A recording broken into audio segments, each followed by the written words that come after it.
Mantap kana milaritan kitu Bu. Jalmi teh anu hese nu awisan nu eta. Teu seueur sumarios tapi sakali nyarios asup kana hate teh. Abot teh. Abi teh kadul Bu punten. Nah hiji waktos enak geus sambi keneh kadul keneh. Hiji waktos sumping ka pun guru di Alpalihit. Teu seueur sumarios pun guru teh. Ngan kieu nyariosna teh. Cing atuh diajar tahajud. Sakitu kalimatna teh. Cing atuh diajar tahajud 4 kalimat kan Bu nya. Da abdi teh terus nyebatkeun pahalana.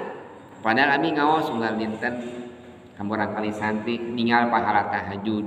Yu padilahna tahajud. Dina buku-buku ieu pahalana. Dina radio dengan nganarkeun ceramah uninga. Tapi naha anjeunna nyarios kitu. Cing atuh diajar tahajud langsung nyerap.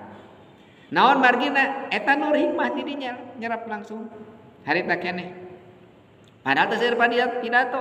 Nyariosna sakitu-kituna. Oh, eta ulama teh aya naon? Aya hikmah, nur hikmah.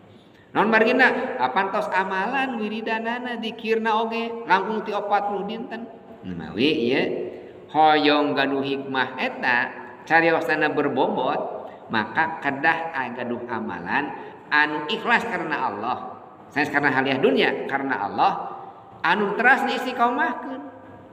Nya batasan istiqomah teh kadah langkung ti 40 dinten. Karek saminggu eureun moal gaduh hikmah.